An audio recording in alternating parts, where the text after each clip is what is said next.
Does it feel like every part of your life is divided? Every scenario, every environment, your church, your school, your work, your friends, left, right, conservative, liberal, religious, secular. It seems you always have to take a side. This is a conversation between a progressive Christian and a conservative atheist who happen to be great friends. Welcome to Living on Common Ground. Do you think if we met today, we would still be friends? I don't know, but we're friends now.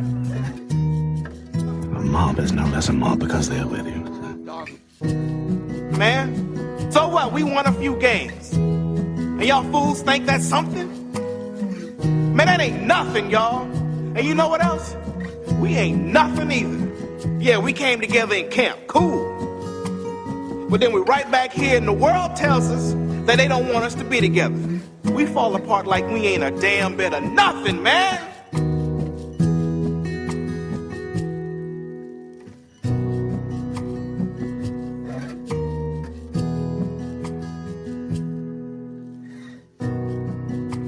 How you doing? We good? Yeah? Yeah. Excellent. Yeah. So we're going to jump right in for Krista's sake. We're getting actually close to the end of your initial list of things. Yeah, I'm going to have to come up with some more inflammatory remarks. There's a couple that we can still talk about. So here's the ones that we haven't talked about yet. I call it 15 statements to make my friends hate me.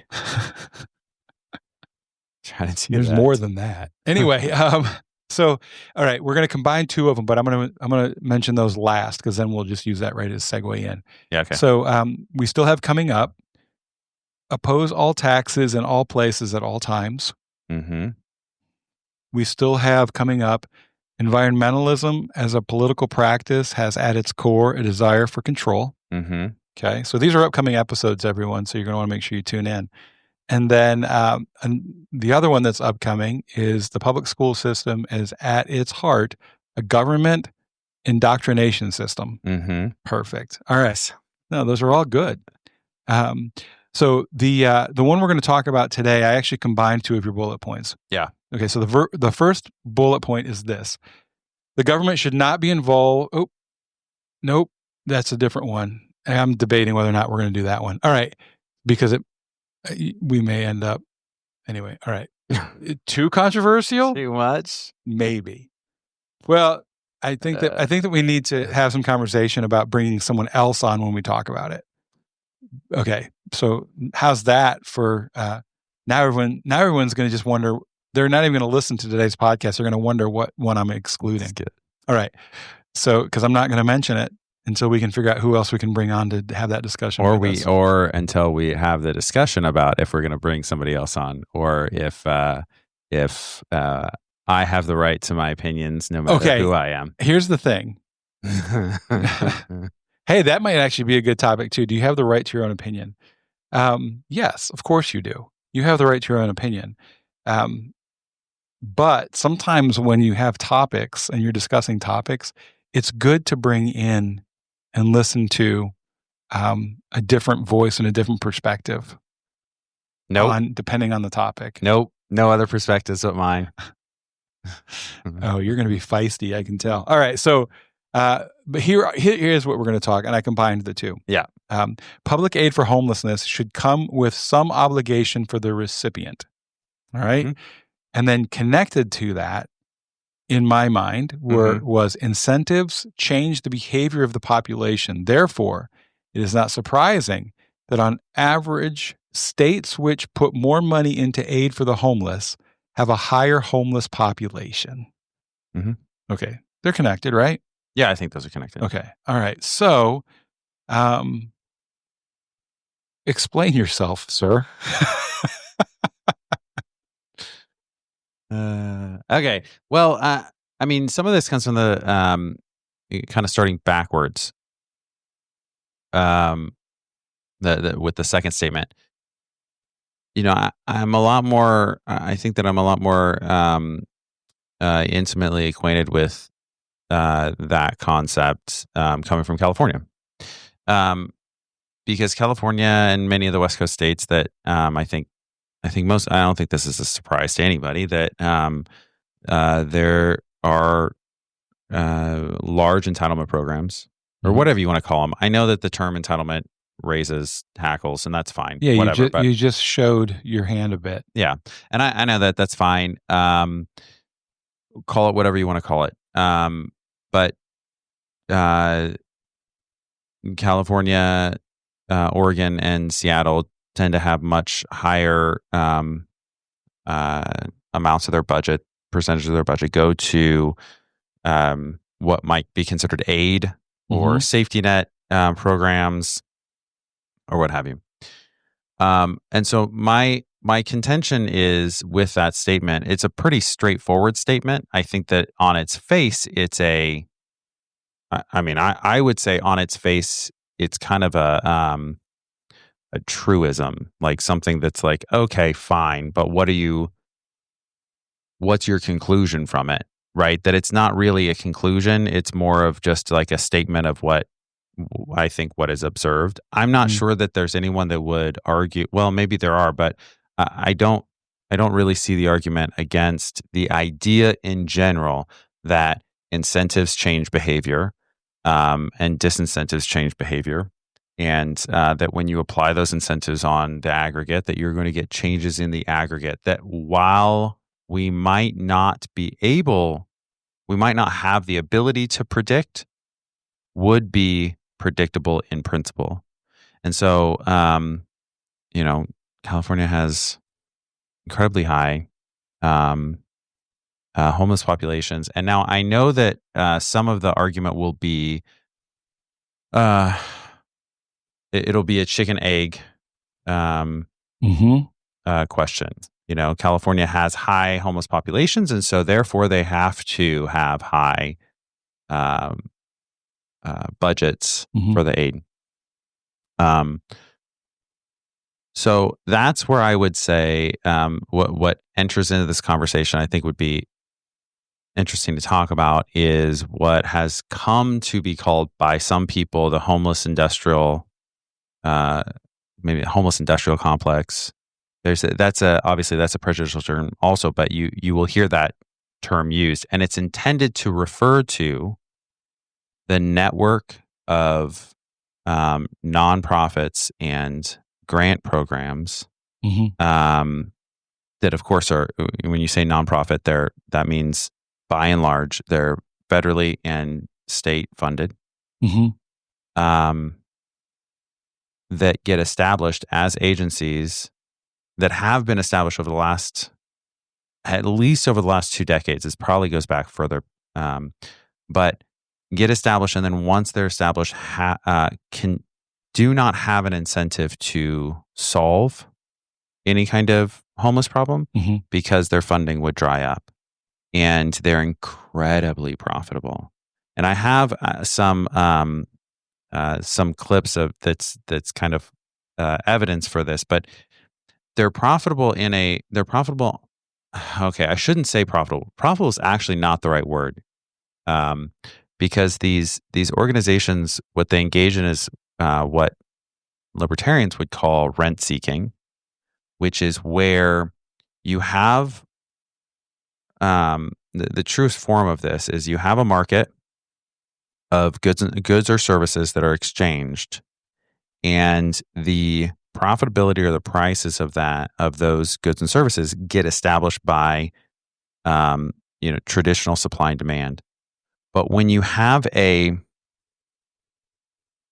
outside entity, read a government agency, which establishes rules or regulations around that market, and then, this is the worst possible scenario, provides funding for particular parts of that market, what it does is it creates unstable incentives for producers to, instead of provide some sort of service, instead those producers become profitable in as much as they can satisfy those regulations of that agency and obtain the grant money from that agency. And so you have all of these nonprofits that I mean, you'll see these director positions that are making like $200,000-$300,000 a year, and they just move from agency to agency, or they move from nonprofit to nonprofit, or they stay in that same nonprofit forever. And the question then is, are we actually getting any kind of change in the measurements, in the performance measurements, right? Are we actually helping people? And I just don't see it. I see larger problems in the states where we have larger budgets, and I do think that there's something of a feedback loop, but I think that it's by and large due to greater incentives. And when I say greater incentives, I know that to the public who's not involved in these organizations, it seems like what I mean is incentives for the actual individuals who are living on the streets. And ostensibly, that's what they're supposed to be for, incentives for them, right? It's supposed to be to provide food or whatever. But what it ends up being is, because how are those individuals going to get those benefits? Mm-hmm. They have to interface somehow in order to get those benefits. And the government is not going to hire Jeff to go out and hand out dollar bills. So instead, the government, because that doesn't seem efficient, right? I mean, the government's going to have to hire 20,000 Jeffs to go out and meet with maybe 100,000 people, something like whatever, Mm-hmm. So instead, it makes a lot more sense or it seems to be a lot more efficient to find a nonprofit that will do that, and then give them the money, and then they will go find the people. But I mean, there's news report after news report after news report over the last 10 years that billions of dollars have been poured into these programs, and then they just disappear. Mm-hmm. And they don't disappear. I mean, we need probably enough time between now and somebody studying it for the emotions to die down, and so for us to have kind of a disinterested perspective on it, like a historian's perspective, for people to be able to look at it honestly. Mm-hmm. But we know what happens if you go back into the 60s, into the 50s, in the 40s. We now know what happens when the government contracts with these nonprofits to provide some service that the public has deemed they want the government to provide. And what happens is the money flows out into a few pockets. People don't get helped, but then now you've created an incentive structure for these organizations. And so, yeah, so that's that. Maybe that'll kick us off. Okay. Yeah, there's a lot there. Yeah. So, all right, I appreciate. You always let me talk so much longer than I think you should probably let me talk. I get like halfway in, and then you're like, "Yeah, just keep going." And well, I'm like, I'm trying to become a better listener. Give me enough rope. Is that what you're trying to do? No. No, my grandfather used to say something that he heard a president say, I guess one time: it is better to keep your mouth shut and have people think you're an idiot than to open your mouth and prove them right. Yeah, my grandpa used to say that too. Yeah, it's a pretty good one. And now as I'm reading Stoicism, I feel like they probably actually just stole that from the Stoics at some point. I clearly ignored my grandfather. Well, I'm a preacher for a living. I talk all the time, way too much. So, couple things. Yeah. One is I appreciate you clearing up the idea about the obligation, right? I still think. I didn't really get to that. Well, that's a different thing. But well, you mentioned sort of like that there should be some sort of obligation for the nonprofit for the organization itself in order to continue to receive the grant funding, right? Did I make that up? No, I mean, I guess I did kind of say that. That's not actually what I meant when I was talking about the when I So wrote are you that talking about statement. like the average person on the street, in order to receive some sort of assistance, that there needs to be some kind of obligation? Yeah, that's what the statement meant. Okay, and I don't really have I really don't have a problem with that in principle. That one I'm actually kind of ambivalent on. Yeah. I could make arguments both ways. Yeah, on that. I don't have a problem with that in principle, because I also think about the old saying. Boy, I'm just full of old sayings today. It's better to give a hand up than a hand out. Mm-hmm. And so if you could somehow tie, First time I ever heard that was when I worked with Habitat for Humanity one time. Mm-hmm. Interesting. And it was the first time when I did the little work event one Saturday. Mm-hmm. I mean, I only did it one time, right? And I like held a piece of wood or something. Sure. And I didn't do hardly, but they told us about the organization. And I really, really liked the organization. I had not realized that, the people who were getting these homes, they had to they helped build it. They helped build it. Mm-hmm. They have to borrow the money to actually buy it. It's at favorable interest rates for sure, private lending, but it's like they have a lot of responsibility before they walk in, and it's not a 100% success story. But I can understand why Jimmy Carter was so sure. It would be interesting. in I could do a deep dive on Google and find out what their success rate is. Yeah, because I do think that when you do something yourself, you take a lot more pride in it. Yeah. Right. And then, and so you want to care for it more, right? Like, you buy a house, you may take more care with that than when you're renting an apartment. Yeah. Right. There's some ownership in it. Okay. So I don't have a problem with that, because I think that if you build in incentives, another good saying is, you give a man a fish, you feed him one meal, you teach a man to fish, and he can begin to feed himself. Mm-hmm. Right? Sure. All the same. It's all the same type of thing. And so, we've even talked about that here. At one point early on when I was at Grace, we talked about building sort of like small individual family homes, like really small, temporary, like tiny home things. Yeah. For the purpose, though, of being a transitional place for people. And so in order to do that, to live there, we would charge rent, but the rent would be going into a savings account for you, so that when you were prepared to move out, you then had something that you could put down if you had to rent or whatever you had to do, right? But you also then had to attend classes to qualify for this. And so you would have had to attend a how do you create a budget class, right? And then you would have to show a budget.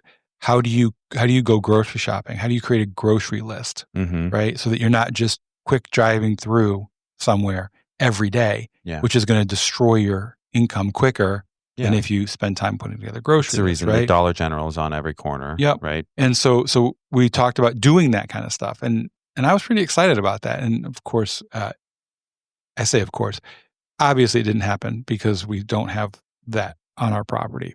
But I don't have any problem with that.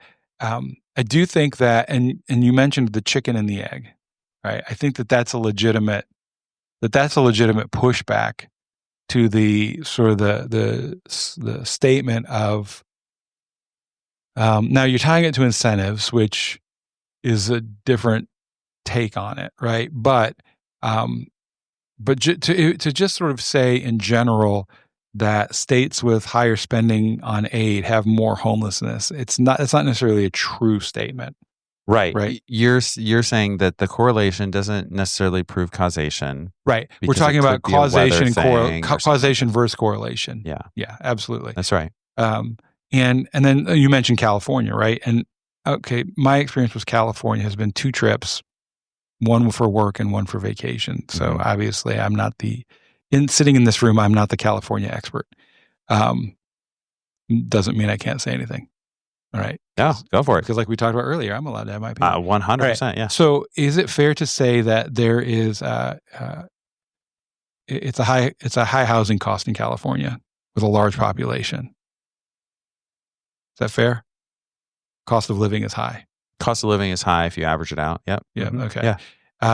What is also fair to say that there's a large disparity between the extremely wealthy and the extremely poor. That would be difficult to say. It depends on the areas, but I see what you're getting at. Sure. Right. So economic disparities, availability of affordable housing, right? I think all of those things contribute to the fact that there would be, in a state like California, a high level of homelessness.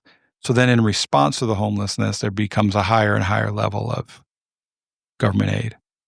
So which comes first, the chicken or the egg? Can I respond to that? Yes. It Okay. was a statement with a question mark at the end of it. Okay. So a couple of things. Mhm. Number one, you'd have to, so just number one, it's a misnomer that there's no places in California to live in that would resemble, probably not that it's going to resemble Alabama or maybe Kentucky, but a lot of the U.S. in terms of cost of living. Mhm. For sure, when you average it out, the cost of living is higher in California. There's no doubt. But a lot of that is like the Bill Gates effect of like, if there's 200 people in a room and then Bill Gates walks in the room, the average net worth of the room just increased by several $1 billion, right? Mhm. So it's somewhat like that. There's large swaths of California where the cost of living is a lot more reasonable. Now, having said that, that's just kind of a throwaway. I'll give you that one. I'd have a couple of things. Number one, I think to run the experiment, you would have to do studies which have been done that try to track how many people come from out of state to California to be homeless, which is Sure. an enormous number. I don't have those numbers off the top of my head, but those studies have been done over the last 15 years or so. That it's very clear that now I think that homeless advocates would say, well, that's because those states that they're coming from cut their programs, right? They would say like, well, yeah, because they don't have the type of assistance in those states. And so they've had to move to California where they have assistance, which is would be a legitimate argument. But I think that argument would just prove my point that it is incentives and disincentives moving the population around. Now, and I do think that the last part of this, in response to what you said, I think kind of gets to probably the crux of different ways of viewing the world, though, because I fundamentally reject the idea that any more than, say, somewhere around 5 to 10% of the homeless population is there simply because they were living a completely normal life, everything normal, and something went bad or they couldn't afford their home. That housing prices made it so that they couldn't afford their home. And so therefore, they were all shoulders and just walked out onto the street and had to do it. What are you going to do? And I know I'm being a little flippant, but my point being that obviously anytime that I shouldn't say obviously, anytime that this topic comes up, what I tend to hear is either people who you could say, let's just make it simple. People on the right saying they just need to get a job. They just need to contribute to society. They just need to. And then people on the left saying, I met this guy one time when I was working with the homeless, and he was a doctor, and he had 3 PhDs. I've got all kinds of stories I could share, yeah. And he broke his leg and it got infected and he had to have it removed and he couldn't work anymore. And then his health insurance dropped him. And now he's been on the streets for 25 years. What are you going to do? He tried so hard, right? Mm-hmm. And I think both of those, neither one of those actually get to the heart of it. The people on the right who just lean on, they just need to get a job, they just need to stop doing drugs, they just need to.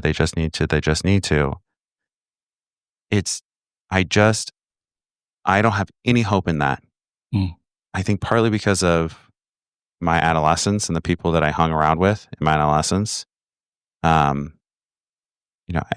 There is a way, I wouldn't say it this way, but there is a way in which some people might say that I lived on the streets. I stayed on the streets for a couple of weeks, but that was because I run away to Oregon.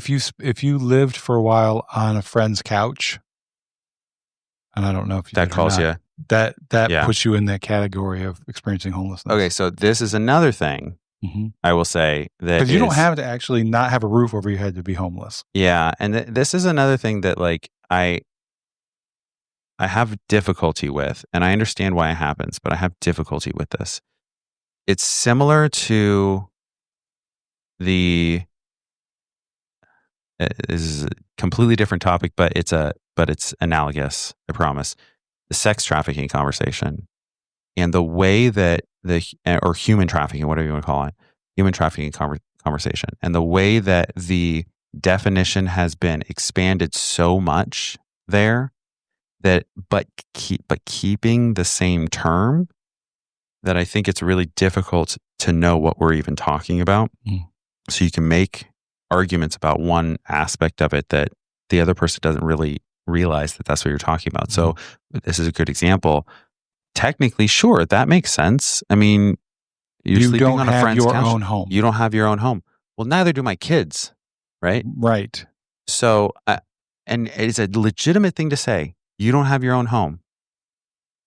But of course, that's not what we're talking about, right? And so,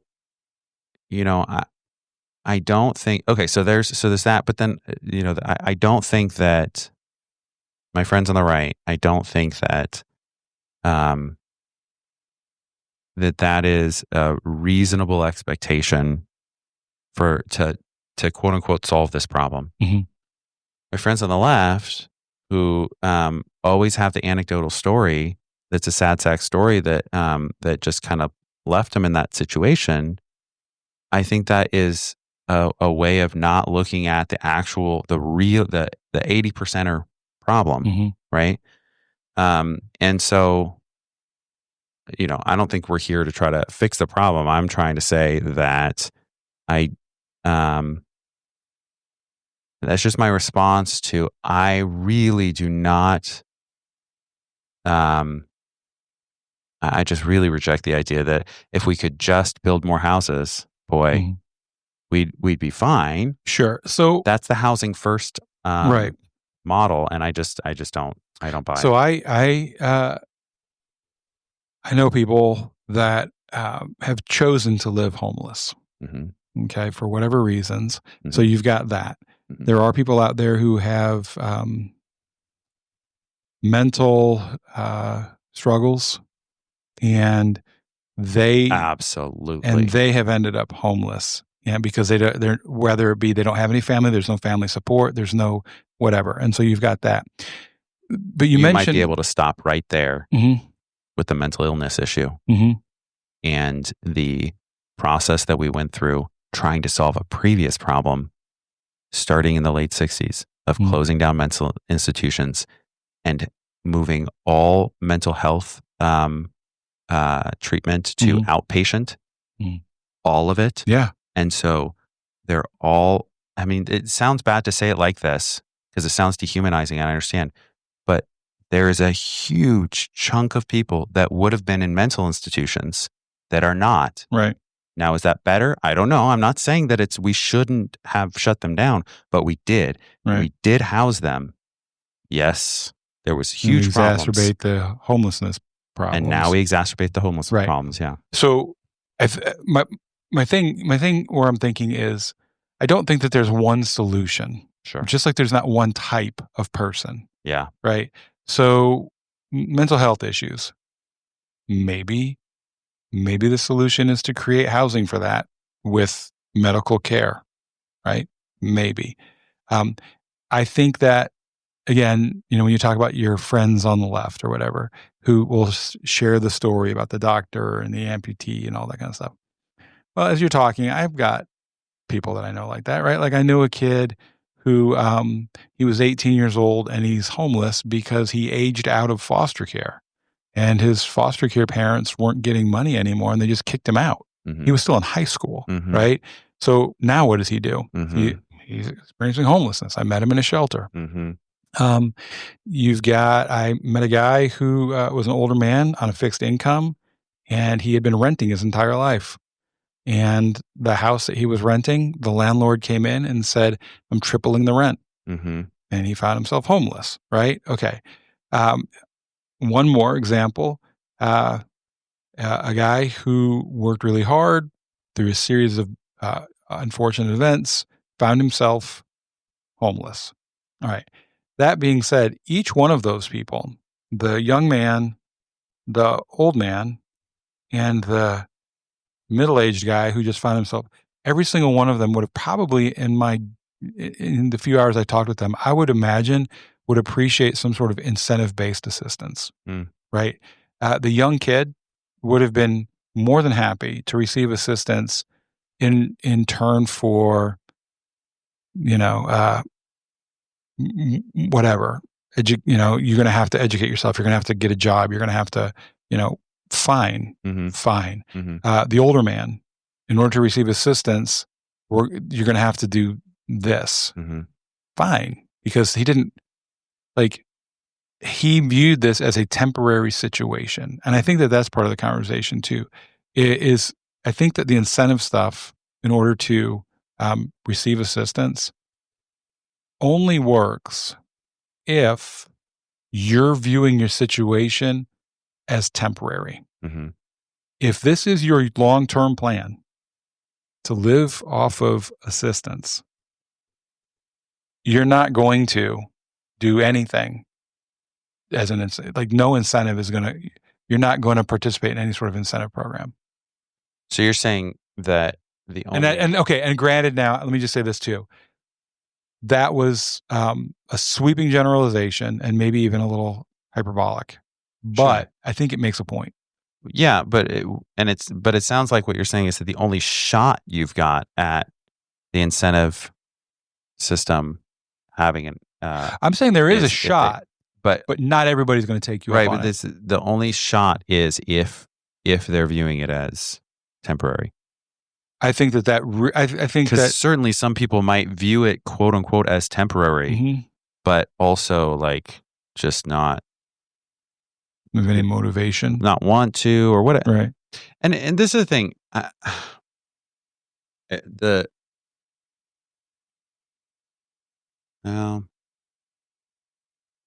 The other aspect of this that we haven't talked about yet is I've really, can you imagine any more than 5 to 10% of the homeless population not being significantly addicted to substances? Yeah, I think that's actively. another big. Otherwise you don't have rules when you're spending the evening at a homeless shelter where if someone is showing signs of being high or drunk, they are immediately kicked out. And you're always having to kick people out.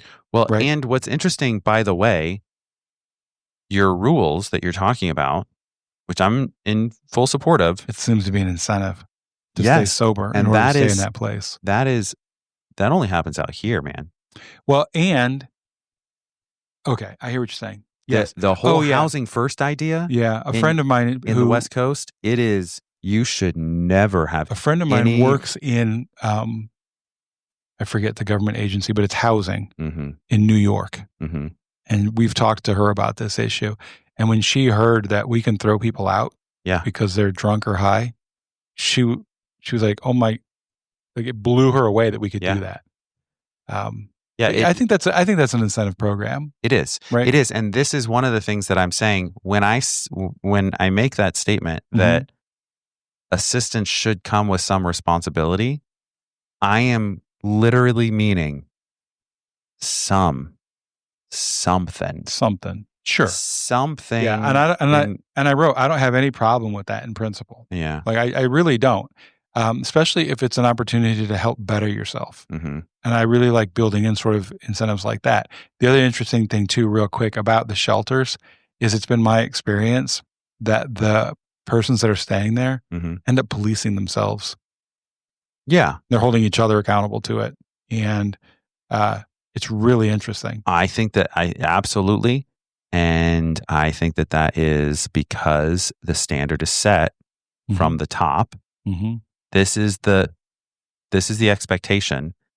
And it's what happened. This is why, I mean, I know you always like chuckle and roll your eyes when I say this, but everything rises and falls on leadership, I think, when it comes to this, because I think, and I've had some experience one overnight, and I saw exactly what you're talking about. I saw that there were a couple of guys who were regulars there who policed everyone else, and they made sure guys that were getting out of control got back into control. If they couldn't, then they were, reporting them and making sure that, like, you're not going to mess this up for us, right? But that's because the standard had been set for somebody first for them, right? And so then they took it up. I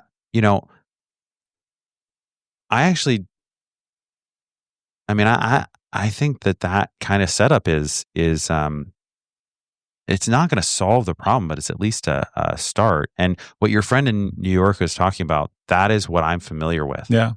The housing first, the whole idea is it's a response, a reaction to the programs that came, or the attempts to deal with this problem in the late 80s through the 90s and into the early aughts. They were exactly what you're talking about. Yeah. It was all like the sober living. It was the we're going to provide shelters, but you have to get, it's temporary housing. You have to get drug tested, and you know, that kind of stuff. And at least in the areas that I'm from, the response or the reaction to that was, no, all we need to do, and I have clips that are saved of Newsom, because Newsom has been involved in this for the last 20 years. Okay. Because for people who don't know, he was on the San Francisco City Council first, and then he became mayor of San Francisco, then he became lieutenant governor, then he became governor. So he's been involved in high level California politics, actually before San Francisco, but he's been involved in this for a long time, and he has been a proponent of the housing first mentality. And you'll hear him, he promotes, he has the buzzwords perfect, which is housing solves homelessness. That's what solves it. Putting a roof over somebody's head solves homelessness. Well, I mean, technically, it by strictest definition, it does. And that's what they rely on. Yeah. But what that really means is we need more money to go build more shelters, and there should be no reason that they can't get into the shelters, right? Which makes it, again, this is what I'm talking about, this kind of rent-seeking slush fund system that we've got. Yeah, so then what does it behoove me to pay rent somewhere when in reality I could just quit my job and move in there? That's right. Is that kind of what you're suggesting? That's right. And the organization is making, a few people are making very high salaries. Plus, it means contractor building contracts going to their friends. Sure. Right. I thought that only happened on The Sopranos. Yeah. It means hospitality contracts. So for all the meals, all the sheets. Yeah, it becomes a cash cow. It is a constant, cash cow. And also the fact that it doesn't actually solve the problem is a feature, in my opinion, not a bug, because then you need more, right? So now, as you're talking about that, it makes me think about our prison systems. But that's not what we're talking about today, about being cash cows. Oh, yeah. It's the same issue. I'm against private prisons. Yeah, myself. So is my daughter. Yeah, and she knows way more about it than I do, considering that. I mean, it's what she's studying. Yeah. So I had a couple thoughts. One is, again, I'm not opposed to any like having incentives. Yeah. I do think that this is a huge issue that somehow, I think in a lot of things, somewhere along the lines, common sense just gets thrown out, right? Sure. Like for example, I have a friend who I've got a lot of friends either from New York or that live in New York. Sure. And I guess it makes sense. But his mom passed away, and so he inherited her home where he grew up in Staten Island. Mm-hmm. And he went up there, and there were people living there in his house that had just squatted. Yeah. And they were destroying it. Like they were burning fires inside to keep warm because all the utilities have been turned off. Yeah. They're using facilities that don't like flush. Yeah. And they're like all this kind of stuff. And legally he could not move them out. Yeah. Because they have a right. That seemed interesting to me. Mm-hmm. Right. And so, yeah, I have a tendency to land on the progressive side of things, but I also have a tendency, I hope, to say, but at some point, can't we be a little like have some common sense in this? Sure. Right. Or when we went up to stay a few years ago for Christmas, Denise's brother-in-law wanted to know which hotels we were looking at staying at because the state had started paying for homeless persons to stay in the hotels. Mm-hmm.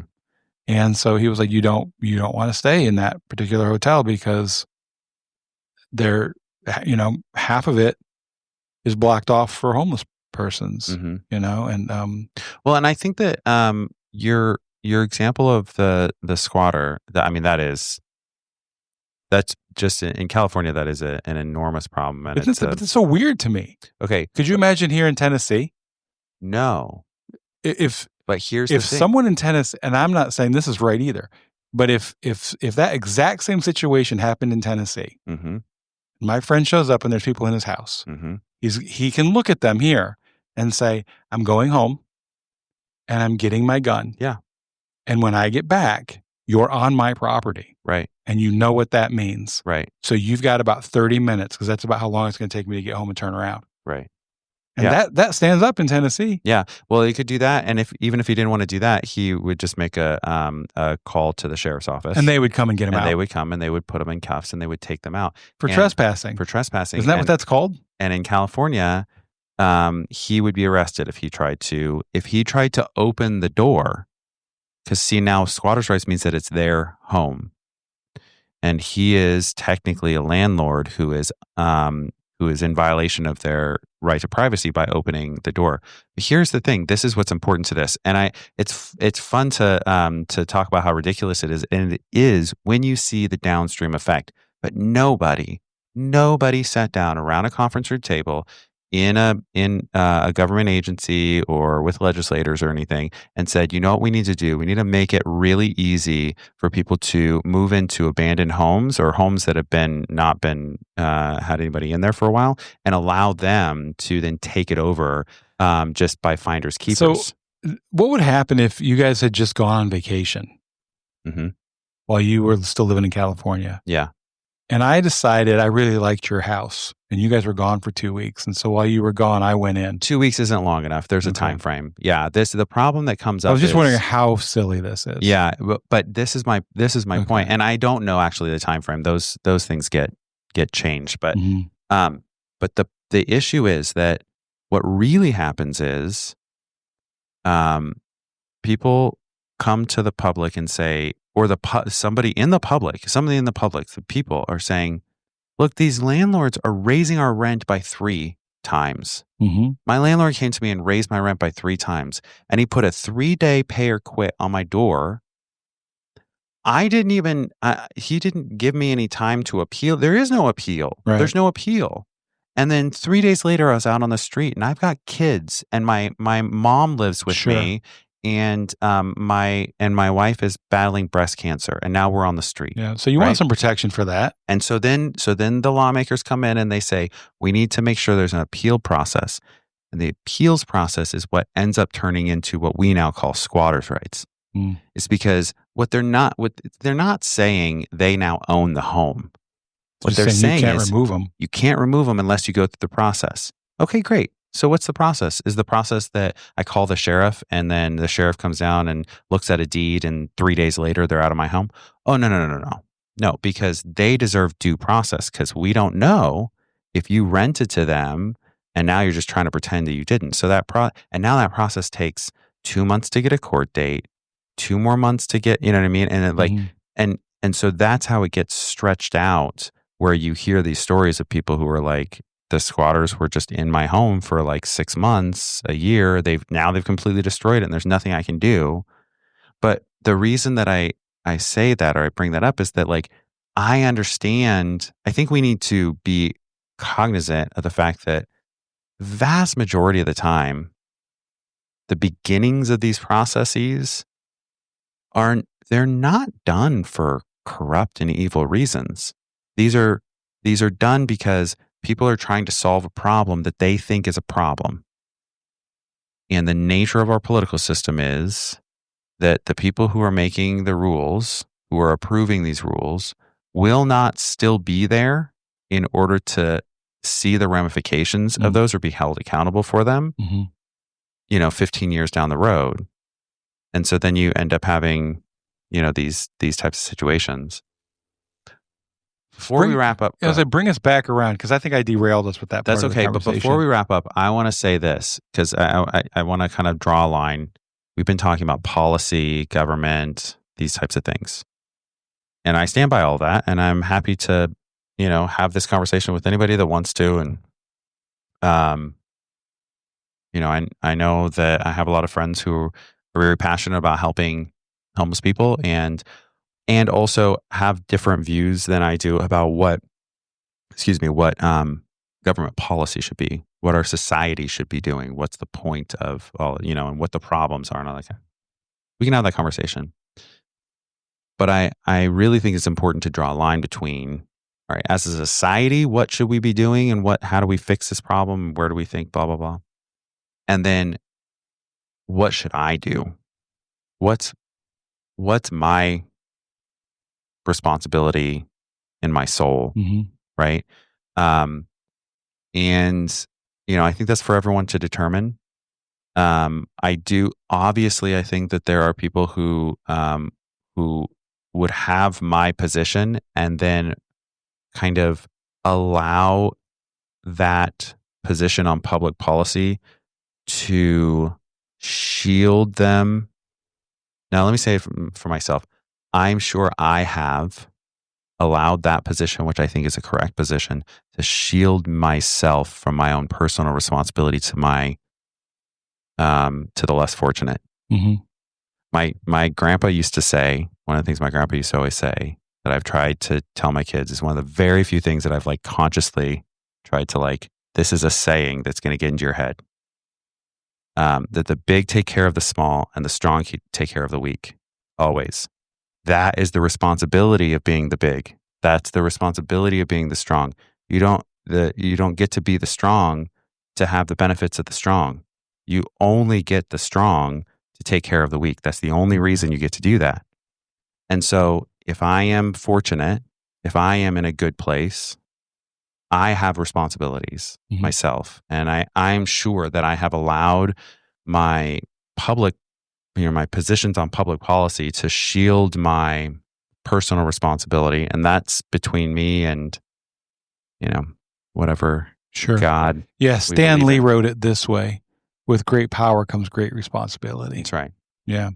So would it surprise you to hear me say that I actually think the government should stay out of providing public aid? That I think it is the responsibility of us as individuals to come together and to take care of our neighbors. And I think that the reason the government has gotten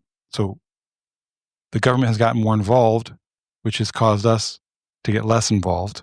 Yeah, it's a feedback loop. It is, right? Mm-hmm. And so did the government create that own problem by getting involved, or did they have to get involved? Right? Yeah, it's the same thing, right? It's circular. Yeah. But I do think that, if we, especially faith groups, Mm-hmm. right? And I'm not saying Christians, I'm saying faith groups, because it seems to me like built into the majority of our faith groups in this country Mm-hmm. is a concern for the less fortunate. Mm-hmm. Mm-hmm. Then let's do it. Mm-hmm. I would rather, I just think that would be a better way of approaching it than to just continue to throw money at it. But I do think that we need to be compassionate and Mm-hmm. and not lose sight of the fact that when we're talking about issues like homelessness, we're talking about people. Yes. Right? And and I guess what I'm getting at is that I might think that guy that's on the street who's clearly high and is panhandling, I might think to myself, the reason you're here is because you made a ton of bad decisions. And yes, bad things happen in your life, but then you made bad decisions also, and blah, blah, blah, blah, blah. I might have that in my mind. I think that it's still a legitimate thing to say, well, Lucas, in this moment, doesn't matter, because he's still your fellow human in front of you, and you're still in the position that you're in. And, you're not making government policy here. Mm-hmm. You're standing in front of another human, mm-hmm. and you've got responsibilities. Mm-hmm. So. What's it going to kill you to get a McDonald's cheeseburger and share it with somebody? Yeah. All right. So do we have common ground on this? Actually, I think we've got a lot of common ground on this. I heard a concern about government intervention causing more problems, mm-hmm. and also a feeling that as individuals and as communities here, that we have a responsibility to our fellow neighbors, whether they are homeless or not. Yeah, and the whole thing, try to use a little common sense. Yeah, as much as possible, man. All right. Thanks. Yeah. Thank you for listening to Living on Common Ground. Please follow wherever you listen to your podcasts and share it with your friends. You can also find a link to our social in the description. The more people we have living on common ground, the better the world will be.